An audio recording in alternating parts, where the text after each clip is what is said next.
La vie devant soi sur Europe 1. Isabelle Quenin.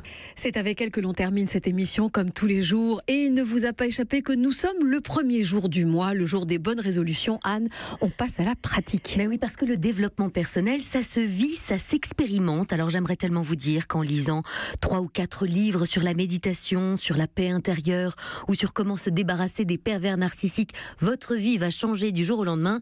Sauf qu'il en est tout autrement. Oui, moi aussi j'ai longtemps cru que je pourrais m'auto-analyser toute seule avec des bouquins, que je n'avais pas besoin d'aide ou d'aller consulter, que j'allais me dépatouiller comme une grande, avant de me rendre compte que je ne faisais que multiplier les scénarios à répétition, que je laissais un boulevard à mon inconscient pour me jouer de sales tours et que je tournais en rond à multiplier les scènes d'auto-sabotage tout simplement. Oui, il peut arriver un moment où savoir prendre soin de soi, c'est faire appel à un professionnel de l'âme. Alors comprenons-nous bien, je ne minimise pas le chemin que l'on peut faire en lisant ou en découvrant un auteur. Au contraire, les livres ont ce fabuleux pouvoir d'ouvrir à toute autre forme de pensée, à d'autres philosophies de vie, à d'autres chemins possibles.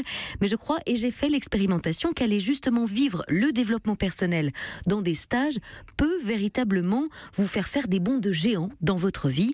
Alors pour vous aider à comprendre, je partage avec vous ce que m'avait dit une thérapeute qui m'avait dit « Vous aurez beau lire le mot vin, la boisson, le vin, V-I-N, 200 fois », vous n'en serez pas moins ivre. Oui, c'est un peu pareil pour le développement personnel. C'est en intégrant de nouvelles habitudes dans notre quotidien que notre vie va changer. Et c'est en expérimentant tout cela dans la vie, justement dans la matière, que les choses vont bouger.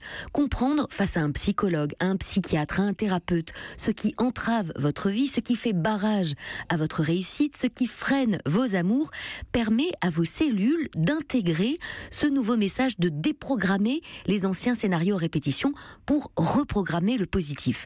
Il y a donc l'accompagnement en individuel, la thérapie pratiquée auprès de professionnels, le mieux étant quelqu'un que l'on vous recommande, et je n'entrerai pas ici dans le débat bon ou mauvais psy, ça n'est pas le propos, c'est le même débat de toute façon que bon ou mauvais journaliste, bon ou mauvais patron, bon ou mauvais médecin. Comme dans tous les milieux, il y a à boire et à manger, et le milieu du développement personnel ne déroge pas à la règle. Oui, mais alors quelles sont les questions à se poser avant de s'inscrire à un stage de développement personnel? On va pas chez n'importe qui. Non.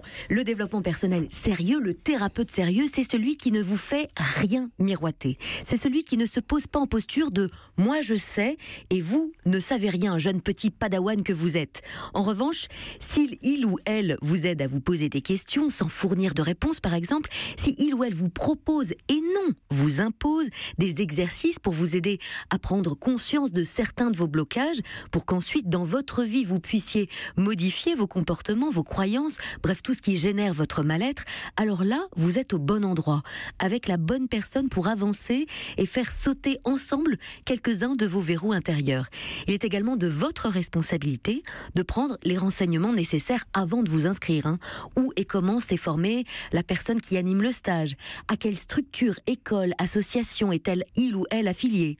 Fait-il l'objet d'une supervision? Vous savez, les psys vont eux aussi voir des psys pour ajuster au mieux leur travail et eux aussi progresser et avancer. Enfin, les prix des stages doivent être ceux pratiqués par le marché évidemment. Alors une fois ces filtres de vigilance levés, libre à vous de vivre un magnifique stage porté par l'énergie positive du groupe pour en revenir allégé et un peu plus vous-même. On se sent déjà beaucoup plus nous-mêmes rien qu'en vous écoutant. Merci Anne, on se retrouve demain bien sûr.